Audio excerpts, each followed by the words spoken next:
Hey guys, Morgan here with Buckskin Lumber Company. Today I want to talk to you guys about some of the unknown or maybe less known health concerns of running a sawmill. As you can tell, my voice is not gone, but damn sure not what it normally is. And I'm going to walk you around my operation here. I'm going to tell you about the last couple days, and you guys can tell me what you think, whether it had anything to do with this or not. I haven't been around anybody that's been sick, and so I don't think it's just a common cold, but it's kind of acting like it.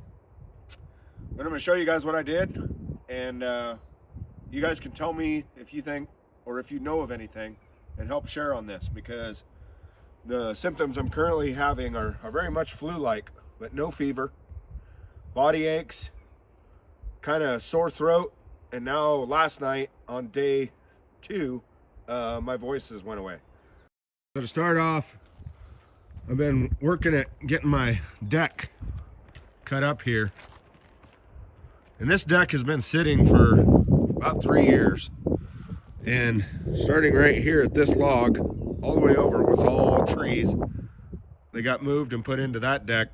I cut them at about 14 foot. That way so I could make whatever the hell I want out of them. But one thing I did notice on these logs is they're all wet. We're coming out of winter time here. And underneath the bark, you know, it's very moldy. And this actually doesn't really look like it right now, but you know, we got all the beetle larvae and all that kind of stuff, but these were really mildewy, wet, moist, some mold in places and that kind of stuff. So as I was tearing apart that deck, I got a wild hair at my butt. I needed to protect my sawmill operation here. Try not to let my log piles burn up this year if we have a wildfire come through. So I came out, started double dipping on what I was doing here, and started a few little fires, you know, some prescribed burns. You know, our burn permits only allow us to do 10 by 10 at a time, which surprisingly does pretty well with these little oak patches I've got here. So the leaves and the pine needles and everything build up really good around these scrub oak patches. And my place is full of scrub oak patches. So, you know, you light off one like this, you let it burn out. Then you go light off another one like that, you know, let it burn out. Then you start burning around other places, that sort of thing. So while I was burning these piles, obviously I was getting a lot of smoke inhalation. And I mean, I'm a volunteer firefighter. I've had way greater smoke inhalation while out fighting fires than here. And usually though, that time of year when we're fighting fires, everything's really dry. And this is all stuff that was really wet, really moldy. You know, it was really starting to decompose and break down. And combine that with all the mold and sawdust of, you know, cutting these trees up and getting them stacked into this deck.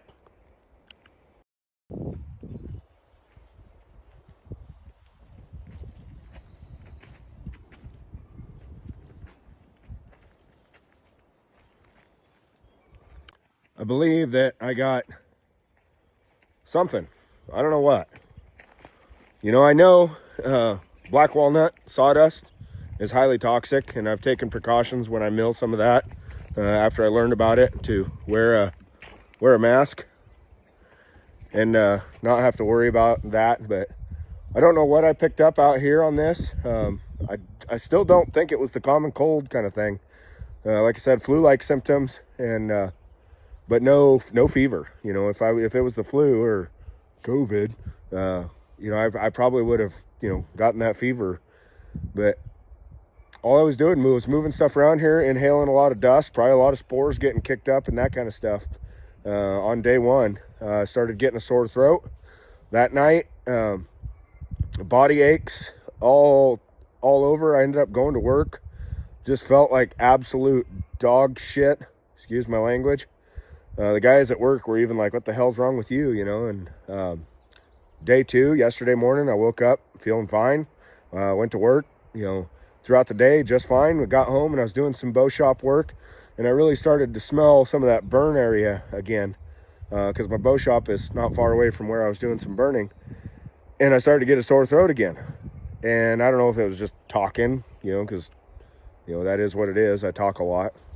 That's the reason I'm here. But last night, it really set into my sinuses, and you can tell I lost my voice. I got a little fatigue, but not near what I had day before yesterday. So I stayed home from work again today. Not really going to do much out here on the sawmill. We got some really good rains, and I'm hoping that it kind of washed away whatever the hell it was that was floating around out here. But I'm going to go on ahead and post up some things that I did some research while I wasn't feeling good there, and of what it might be, how to treat it, and all that kind of stuff. And I hope you guys don't run into this. It's not fun. It's a minor setback. I'm sure I'll get right over it and it'll be just fine. But I'm going to also pay a little more attention to what I'm doing in the future. So, yeah, here's the list, guys. So bear with me here, guys, while I read off this list. But the most likely culprits are smoke and irritant gases. It's the burning of damp organic material, produces a lot of fine particulate matter, carbon monoxide, acrolein, and other lung irritants. And obviously they can cause sore throat, headache, body aches, and general flu-like feeling. Weird, right? Mold spores from old wet logs. Logs sitting for years are the perfect mold factory. Common ones include Aspergillus and Penicillium.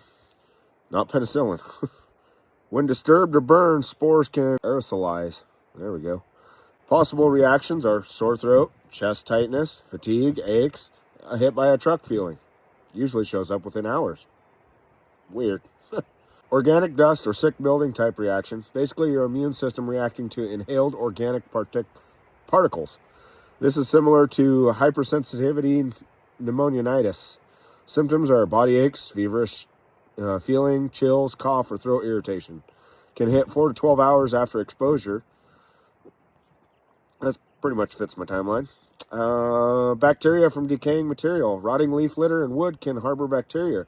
When burned or disturbed, some components become airborne. This can cause flu-like symptoms, inflammation in airways. Less common, but definitely possible. It's saying that it could be just a coincidental illness. Yeah, it could be, okay? But things to watch closely.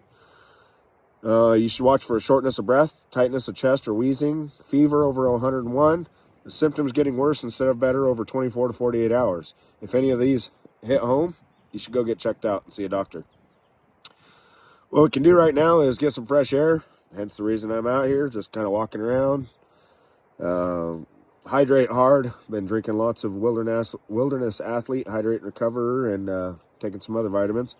And consider a basic anti-inflammatory if you normally tolerate it. Shower, change clothes. I showered, yeah. Probably don't smell like it, and get some rest. And so that's basically what I plan on doing today. So hopefully that list kind of breaks things down a little bit for you guys, gives you something to think about.